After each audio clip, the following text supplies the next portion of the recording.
And welcome back one and all. My name is Eltimar and we are going to be continuing our Let's Play of Torment, Tides of Numenera. Where we left off last time, we're going to go talk to... oh, this guy right here. Melmoth Leviarm. Oh good, you've come back to bedevil me again. Adiris told me to come speak to you about the tides. You'll find none better equipped to answer the question certainly. The tides are an inextricable part of us, and... he snaps a clamp on one of the attachments on a tube. Wait, she sent you to me? He peers closely at you. Interesting. Every time I talk about the tides, she argues with me, as if she'd spend a fraction of time I have in studying them. She'd probably said that we can bring pain through our existence. Let me enlighten you. Everyone brings pain to others. I've experienced so many lives and memories, and one of the common threads in all of them is pain. Do we hurt other people? We do. But how do we differ from any mortal in this regard? Show me someone without pain, and I will show you a corpse. He winks, and then I'll eat it. We are imperfect. We leak tides, or absorb them, or both. Our powers impinge on the minds of others, upon their nervous systems, if you prefer. We draw strength from them. We change them in the process, and not usually for the better. This is regrettable, but unavoidable. Adiris might have said that the sorrow is hunting us because we abused the tides or some such nonsense. But if that's the case, we're doomed by the nature of our existence. If true, why not use the power we have? Adiris thinks that a tidal surge on my birth was responsible for a devastating argument between two humans. It's entirely possible. The tides are a psychic force, and when we're born, our minds snap into a particular shape and force out the residue. An unprotected mind nearby may well absorb some of that energy and react to it in unpredictable ways. But what of it? Does it change anything in your life? Two mortals had an argument. Oh no, boo-hoo. How do you know so much about the tides? He sighs, exasperated, and holds up a bony hand, folding his fingers back as he counts. 1. I'm hundreds of years old. I can devote this kind of time. 2. I'm dedicated to knowledge. 3. I will do anything in its pursuit. 4. I learned to draw memories from the dead people. 5. I sought the dead who could teach me about the tides. He lowers his fist.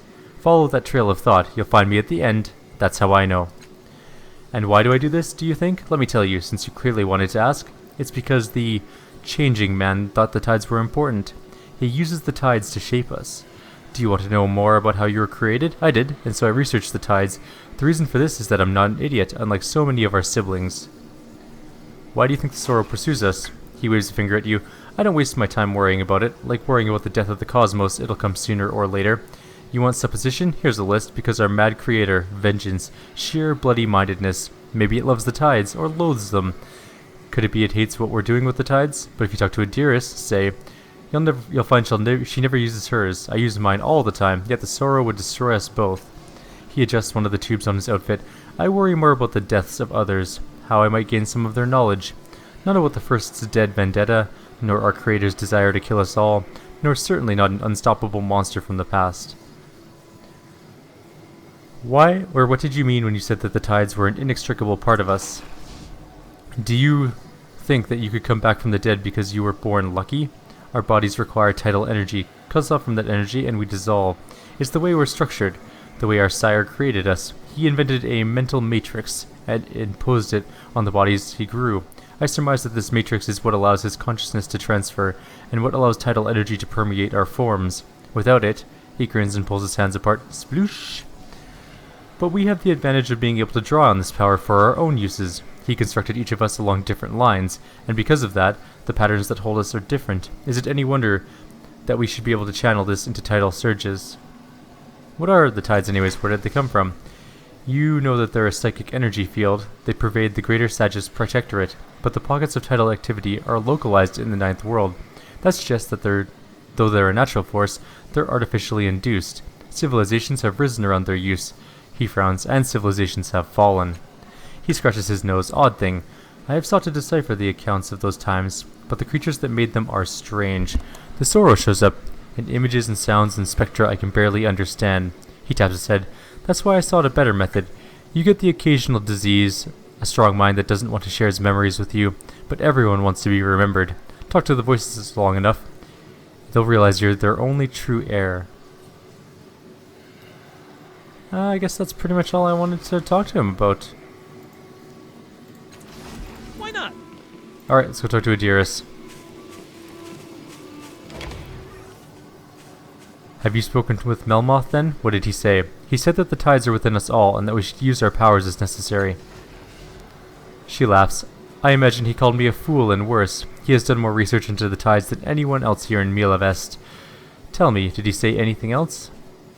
He said that we all use the tides all the time. She shakes her head. If we do, it's purely unconscious, for I have never used them intentionally. At any rate, I sent you to speak with Melmoth. Do you believe he has conducted his studies with anything but his own power in mind? He seems to care deeply for the preservation of knowledge. So he says, and he has certainly gone to great lengths to do so. I don't believe in his positions nor his conclusions, for he may well have inflated the results to justify his actions, but he refuses my mind touch, and he rebuffs my attempts to inquire more deeply. My own personal views are, of course, irrelevant to the deeper truth that he has his own motives, and they may be purer than mine. So I have another task for you. Andronis and Rema are arguing. The recent negotiations between the Calcadon and the Page broke down, and these two have taken it hard. They are likely to come to blows if they cannot be reconciled. She bows her head. If one strikes the other, the laws of Milavest are clear. The attacker will be evicted. I don't know if the Sorrow is truly more active, but they came here choosing safety, and it is my wish that they have it. Please, speak with them. Adirus, of all of us here, you're the only one who doesn't seem to want anything, who isn't openly manipulating the others for her own benefit. So what's the play? You say we're free to choose and make our own choices. So what choices are you making? What do you really want? Let's listen. She smiles at Metkina sadly. What I want is to end our stupid internecine warfare. Internecine warfare? I want us to work together. The squabbles between our sire and those who support the legacy of the first mean nothing in the face of the Sorrow. But get any two of us together and the larger threat vanishes while our death creeps closer still. She gestures to the beauty around her. Milavest is a garden, a cage. The Sorrow can't come in, but we can't leave. Have you seen animals locked in a menagerie? They are restless, caged, yearning to be free. But if they leave the cell, they are hunted by their would-be keepers. So it is with us here, but instead of uniting to solve our problems, we lash out at each other. I would see us set aside those differences. You are my older sister, and so I am cautious in saying this to you, but you have a certain reputation. Even among the rest of us, you are known to be hard, unforgiving. You carry grudges through centuries, even beyond death. Metkina, please. You need to let go. Her voice rasps from her dry throat. Nearly all of the authors of my tragedies have been our kind. Our sire, and his abandonment in my moment of peril. The first, and her order to slaughter my village. Paj, who bloodied her blade herself. Taj, who claimed to be a friend and turned on me. Melmoth, who offered me aid and betrayed me to the authorities. She turns her head to glare at Melmoth nearby. Need I go on? Do you always act with full knowledge, sister? Are your choices made rationally, with forethought? Or do you react without thinking? Think on this, and think on what example you set. You can forgive them, Metkina, but never forget what they've done. Really? That's the message you take from this? Fine, I suppose it's better than nothing. She pinches the bridge of her nose. Sometimes I admit our kind can be supremely frustrating. She waves you away. Go and speak with Rema and Andronis. Perhaps in helping them, you can learn from them as well. Alright. I'll go do that then. Slayer. Hello, you two. By the looks of Rema and Andronis, or by the looks Rema and Andronis turn your way, you've interrupted a promising tangent of their apparently infinite argument. I need to mediate this. They react exactly like sullen children. Andronis folds his arms and turns away from you. Rema flushes and stares at her feet. Alright, she mutters at last. Tell us what you need to know. What are you arguing about? The two watch each other warily for a moment, as if speaking first will somehow forfeit the argument. We mostly disagree, he says at last, on the amount of respect due our sire. He arches a cold eyebrow at Rema. A silent question. She gives a reluctant nod. Andronis, go first. I just don't understand her, he says, flinging his hand in Rema's direction. The changing god abandoned us at birth, then fed us lie after lie when he chose to speak with us at all. She claims he has a master plan. I see a man who serves himself first and always. He doesn't care if we die. Even I care more if Rema dies than our sire does. He barks a bitter laugh. Did you know that when he sparked the whole war from my body? Or no, did you know he sparked the whole war from his body? He got the first angry at him, then ditched the shell, leaving me to deal with the consequences.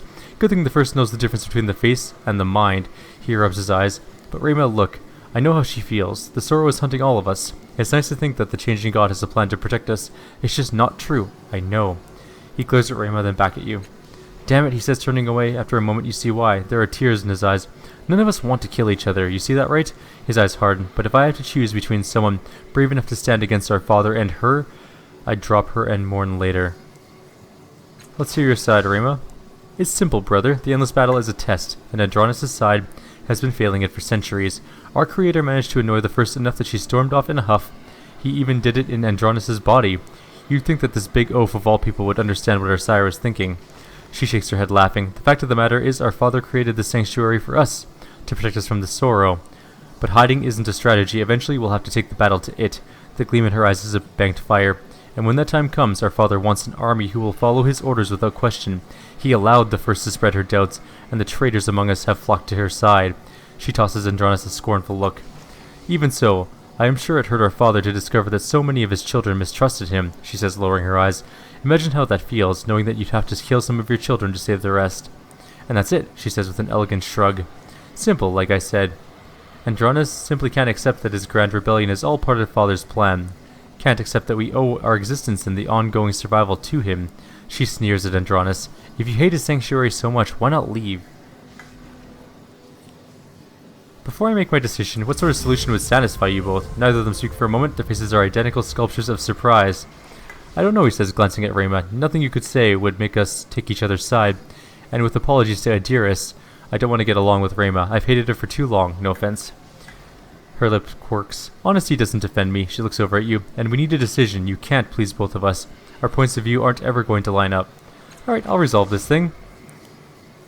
Andronis and Rima go still and stoic, showing no sign of the emotion they displayed before. In this moment, they look very much alike. Like family. I want you to stop this argument right now. Neither one of you is right. They stare at you in mute surprise. Rima finds her words first. Oh, that solves everything, she says, smirking. Thank you for your wisdom. She turns back to Andronis. And I thought you were naive. Hey, we're not done here. Let's solve this thing. Did Adiris really think you could solve this for us? Your argument is based on the endless battle, isn't it? Is that why the battle is still going on? Yes, he huffs and casts a dark look at Rima. Whenever our father has a chance, he spends our lives like a loose handful of shins. We keep fighting to stop him. He grins mercilessly to tear him down. You idiot, she says without real rancor.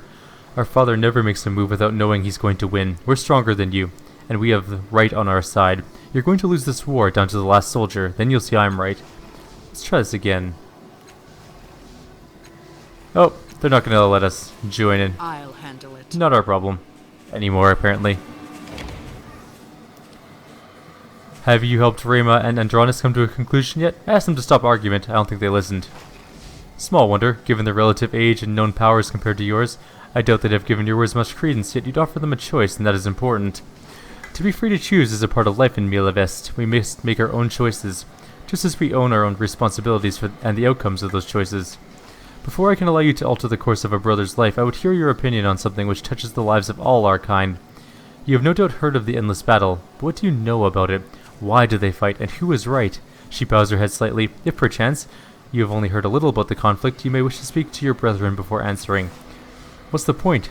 She sneers. The endless battle used to mean something. It used to be people with principles, but they lost sight of their true goals, and it became a self-perpetuating war machine. I don't think the first could stop it now, even if she were alive. It's worthless and stupid. Not an uncommon opinion, Makina. At least among those of us who abstain from the fighting. She turns to you. What about you?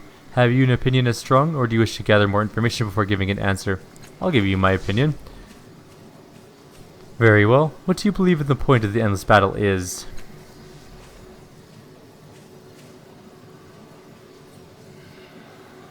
It may have mattered once, but it has devolved into a self-perpetuating quagmire.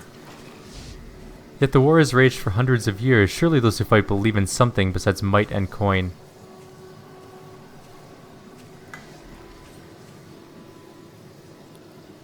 I'm going to remember Thalana and her men. The only purpose it serves is to ruin the lives of those it touches. A fair point, I admit, but does it ruin all the lives it touches? Do some benefit? Indeed, one of the suppliers, camp followers, arms merchants, you would strip away their livelihoods in the name of peace. I'm going to tell her what Barakale said. The endless battle makes us stronger through conflict, more focused.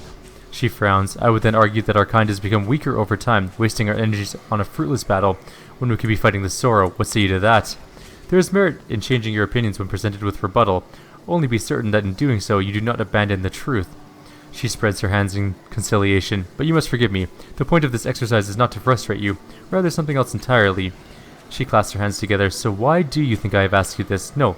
Let us start from the first task. Why would I tell you to talk to Melmoth when he ridicules my beliefs? You wanted to expose me to other viewpoints. Precisely. When we have incomplete information and are exposed to alternate opposite viewpoints, how do we judge which is true?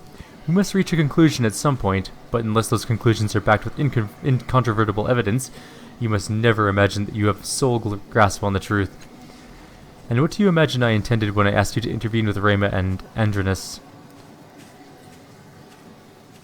To learn how to make a decision and stick with it. I demur. None of our kind have any difficulty with forthright action. Indeed, one might say that we are hard-headed, stubborn, even obstinate. Our continued existence against the Sorrow's depredations are evidence of that. Say one thing about our Creator, he imbued us with an abundance of willpower. My intention for you in this task was to have you change the lives of your siblings for the better, while they still control their own bodies, to offer them alternatives and see if you can provide them with a route through their troubles that maintains their core goals. Then we come to the question of the endless battle. What purpose did that discussion serve? Challenging my beliefs with alternate viewpoints, perhaps. Correct, and astutely judged. The goal in all of this was to make you question your assumptions, to see things through others' eyes. She holds her gaze. It may be nothing of import happens in Zirian's Mayor. You may enter, speak with Mazov, and leave without altering him a bit. But even if so, there will be other mirrors. What if the next one is Melmoth's, or Rema's, or even mine? Whose assumptions will you take with you into that life? Whose goals will you accomplish and at what cost? You have the power to change the course of a life, of many lives, without their permission or even their knowledge. You will have to weigh their desires against your own, deciding whether the needs of your life are more important than theirs. You will have to know, with the utmost certainty and integrity, what does one life matter.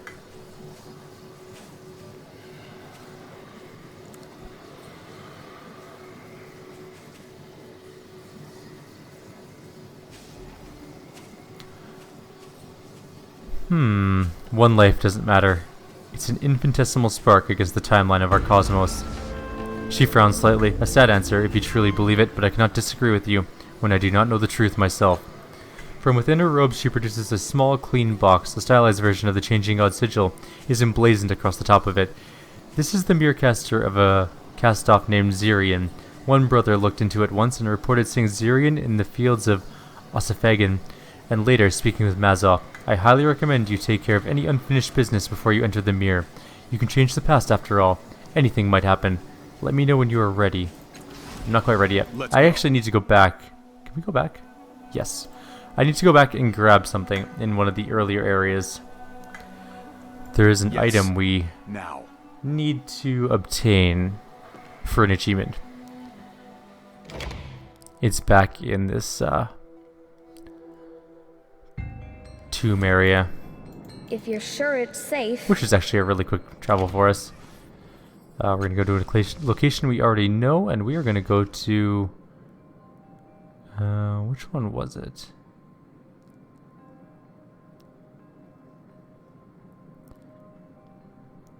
Oddwald?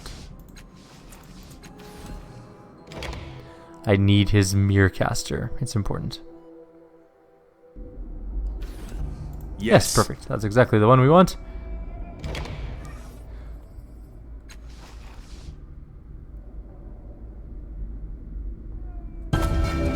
I'm going to take his thing. We got the electrostatic mirrorcaster. All right. And we're going to leave now. I know that gives us some red tide and stuff like that, but...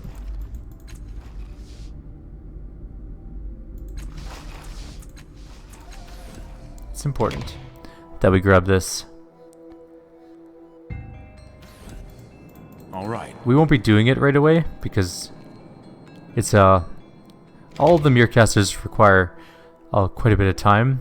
I'm not sure which one. Actually, maybe we will do this one first. Whatever. Let's just do the storyline version one first, and then we'll do the other ones. We have a couple mirrorcasters to do, actually. We have the electrostatic one. We have... oh, never mind. Hello again, my brother. I am ready to give you the Mirrorcaster. You need but ask. My companion Eratus has demons in his mind. Do you know of any healers that can help him? Her gaze moves to Eratus. Oddly, he is silent. Silent, sober, and looking at you. Adiris turns back to you. No. The only cast-off healers I know are elsewhere, tending to those who can actually be injured. My apologies. I'm ready. Let's do the Mirrorcaster. I give this to you with some trepidation. You haven't shown any great understanding of human nature or the needs of others, yet our need is great, so I have little choice but to give this to you. Remember, be gentle, Azirian. You are violating his mind. Be true to his path. Find what you need in return without causing him harm. You have a duty to preserve his life as he intended it. She presses the box into your hands. Tidal energy swirls around it, drawing you in like a maelstrom. You focus on it, opening your innermost eye, and you are torn from your body. And so we enter the next Mirrorcaster. When you first open your eyes, there's only a ruddy glow and frightening shapes and shadows around you. The air is hot and stifling. As your eyes adjust, you realize that you are outside, but the sky is darkened by clouds of pitch. The ruddy glow comes from lava flows as they trundle down distant mountains into the volcanic fields all around you. Sharp towers pierce the sky, tapered like the bones of a ribcage. Indeed, they look like bones in every way, as does the ground beneath you. You appear to be standing on the spine of an enormous beast. The bottom of its jaw can be seen far in the distance, half buried beneath a layer of cooled lava. Most of the bone towers look identical, but one shines from the inside with an odd blue light. The top of the glowing tower has been snapped off, and what looks like a transport hovers next to its peak. It is your transport. You were sent here to find something. Twisted bridges connect the spine to volcanic fields around you. In one direction lie enormous formations of obsidian, arches, spires, a wall. In the other direction, a narrow pass is carved into the mountain face. The field leading to the canyon is illuminated by hundreds of glowing lights. You know this body wasn't sent to find Mazov, but Adiris said that he would appear. Perhaps following through events will lead you to him. Let's explore the towers around the spine. We can do it for free. You search through tower after tower. Some of the chambers you come to are filled with piles of dead relics and broken ciphers, but nothing of value. Finally, you come across something promising.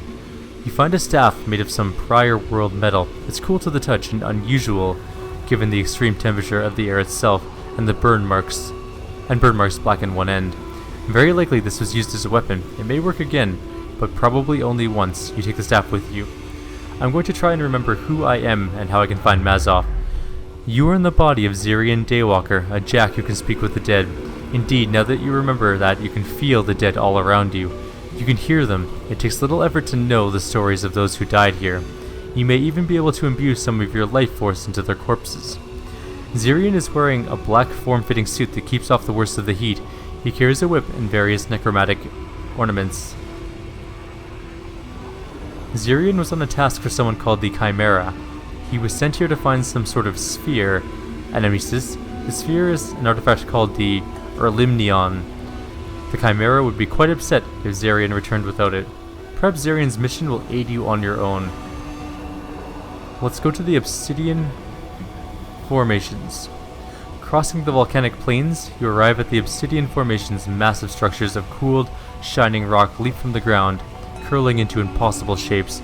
An enormous black wall rings most of the formations, rising 100 meters out of the ground in some places.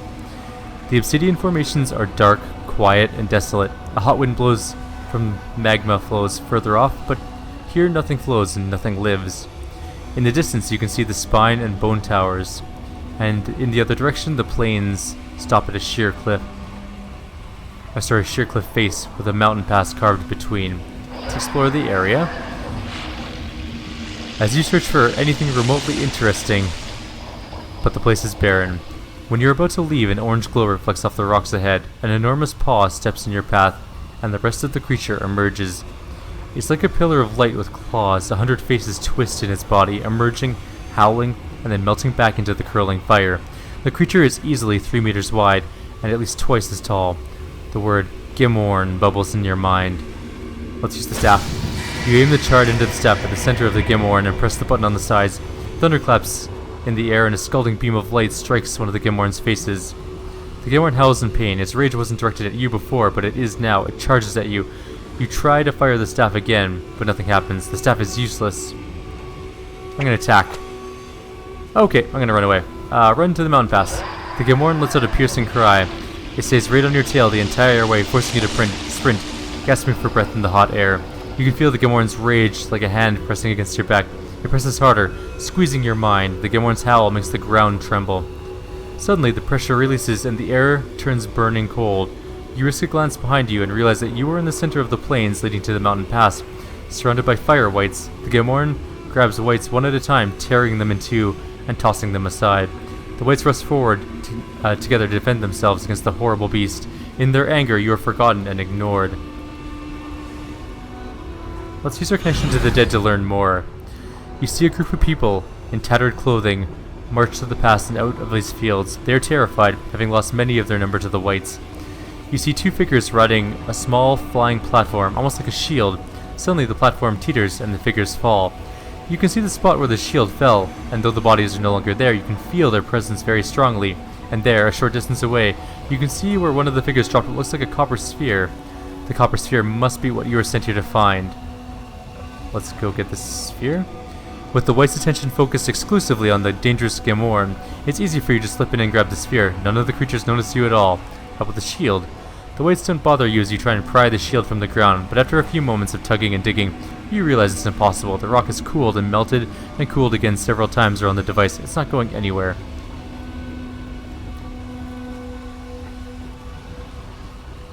Let's go to the obsidian formations again. Crossing the volcanic plains, you arrive at the obsidian formations again. Massive structures. Oh, it's the same thing. Use your connection to the dead to learn more about this location. The obsidian formations did not form naturally. Creatures made of pure light called fire wights formed these structures out of hot flowing magma, and then supercooled them into the shapes they are in now. The wights were trying to get at something or someone. You see a pair of figures atop a small flying platform. One of them holds a copper sphere that glows with a golden light. The wights have tried to trap them here with their wall, but they escaped and flew towards the mountain pass. Another event occurred here. The fire wights have killed many people over hundreds, even thousands of years. These deaths culminated in the creation of something called a Gamoran, a creature of pure rage. The Gamoran has since wandered these volcanic fields with an insatiable lust for revenge, mostly against the wights that created it. Let's go back to the spine. Let's learn a little more about this place. You are in a place called the Fields of Ossafagan, and many have lived and died here, though it seems a terrible place to live.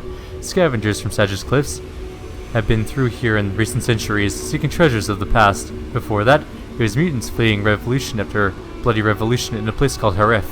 Before that, refugees from a village called Shuenha? Before that, the Ossafagans themselves. You see the glimmer of a powerful artifact. Hundreds of years ago, there was a battle here. Many died. Two people, a middle-aged woman and a teenage girl, fought over a copper sphere at the top of the glowing bone tower. Let's go up the tower. You were at the top of a broken bone tower. Jagged bone walls act as a kind of parapet. From here you can see the fields of Ossafagan even better. The spine below you, the obsidian formations in one direction, and the glowing fields in front of the mountain pass in the other. Floating just next to the tower is a hovering pod made of azure steel. A ramp leads from the parapet into the transport. Let's learn more. Little has happened here, but for one event that immediately becomes apparent. You see a middle-aged woman, you know her name is Amma, facing off against a young girl named Thea. Amma is hovering in the air like the transport does now. She holds a copper sphere that glows with golden light. Angry words are exchanged, and suddenly Thea leaps off the tower and tackles Amma. The two of them soar through the air towards the obsidian formations in the distance. Let's go back to the past. They're still fighting the Gamoran. Let's explore the fields carefully. I already have the copper sphere, don't I? Okay, though there are no bodies on the surface, you can feel the dead beneath the rock, preserved by magma that has flowed over this spot over the centuries. One is a middle-aged woman named Amma, the other is a girl, but she is strangely silent. Even with your strange powers, there is nothing there to speak with. Peace, says Amma. Is it better? Better, yes. Better oblivion. Who are you? Amma? The disembodied voice sounds like it's calling Amma rather than naming herself. No, not Amma. Shelled, cast away, eaten and alive and eaten again. Not Amma. Food for wights. What happened to you? Buried to death. Before that lived. Before that died. Before that lived and died and lived. And so many cycles, so many deaths. The air shivers and her tone drops dangerously low. Before that, someone else. Awoken remembered, a fight, a girl, or Limnion. Although you cannot see Amma, her presence moves through you, turns your head. You see in the fields in the distance what she is talking about, the Erlimnion, a sphere of burnished metal lying in the rock, and you know this is what you're sent here to find. Why can't I speak with the girl? Gone. Gone but not gone. You shudder, but it's not you who is shuddering. She woke something. Vengeance, though no vengeance is in her. You feel Amma's presence looking off towards the obsidian formations. There's something glowing and moving over there. Let's return her to peace. Let's go there. We're gonna go to the transport. You step aboard, and the transport does not appear to have been made with adult humans in mind. There's only room enough for you to lie down, and even then you have to roll on your side and bend your legs slightly. As soon as you have done so, the ramp proceeds and the doorway disappears. Your stomach lurches as the transport takes into the sky. At first you try and peer out of the tiny portholes, but all you see is pitch black, presumably the volcano's black clouds. Eventually they are replaced by the black of a starry sky. You try to see the land below, but it's impossible in the cramped space. Hours pass. Finally the transport slows, its humming ceases, and the door reopens. You step out of the transport, stretching painfully. You're in a strange cavern. Artifacts are strewn everywhere, in various stages of repair or experimentation. One wall is covered by a network of displays showing people and scenes that mean nothing to you. In the center of the room is an enormous cage made from steel tendrils that twist together at the top.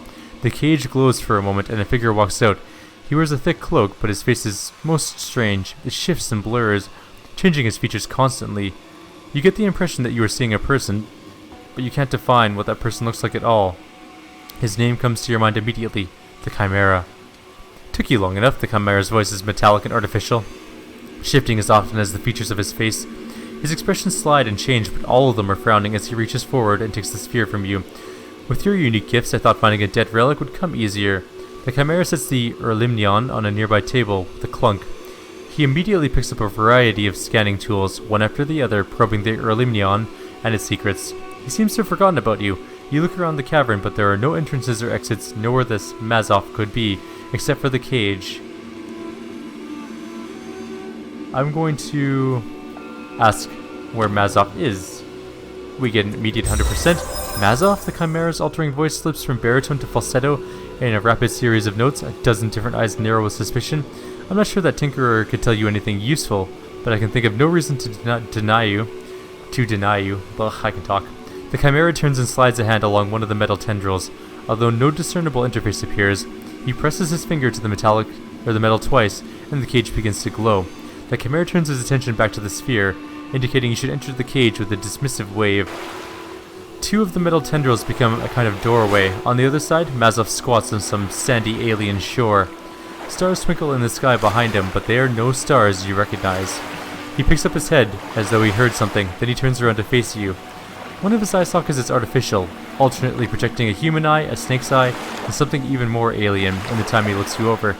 He looks like a shipwreck survivor, bare-chested, ragged pants, ragged beard. If so, he's better fed than you would expect.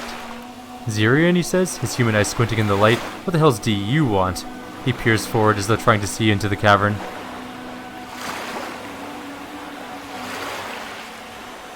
I'm not really Zirian. I was told... I'm a new cast-off using a mirror caster to project myself. I was told you could fix the resonance chamber. Mazov's human eye grows as wide as a saucer. His other eye flips through a few images, landing on a red eye with three pupils that scrutinizes you up and down. This is beyond me, and that's saying something. About the resonance chamber, though, the only one who benefits from it is the changing god. The bastard's got nobody's interest at heart but his own. Don't listen to a damn thing that he says. It wasn't him that told me. Huh. Well, if that's true, then it's someone who only has our sire's interests in mind. Stay away is my advice. The resonance chamber is only good for one thing. He holds up a finger, and that's snuffing us out. The changing god plans to use it to merge all of us, every cast-off that still lives, back into his body. That's his plan for stopping the sorrow. He puts a grease-stained hand on your shoulder. Look, I don't know who you are, or what your part in this is, but you cannot let him activate that chamber. You need... He glances over your shoulder at something else in the cavern, though when you turn, you see nothing there. The first is alive, he whispers, drawing your attention back to him. And she's got her own plan for the chamber, one that won't kill us all. Our sire has a new cast-off body that he plans to use as a catalyst for the chamber, but the first has a better plan, something that won't snuff out every last one of us. Look for her in the bloom, he says grimly. Just make sure you don't. Before he can finish, you feel a wrenching twist in the center of your body, like your heart is being wrung dry. Your vision tunnels black and you feel as though your body were being sucked through a steel pipe. You're being pulled out of the mirror, but it's far more painful than it ever was before. Then Mazov, the cave, and everyone else disappears. Where are we going now?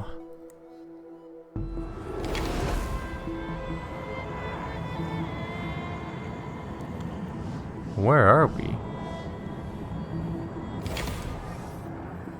Okay, so I'm going to end the video here. We're actually out of time.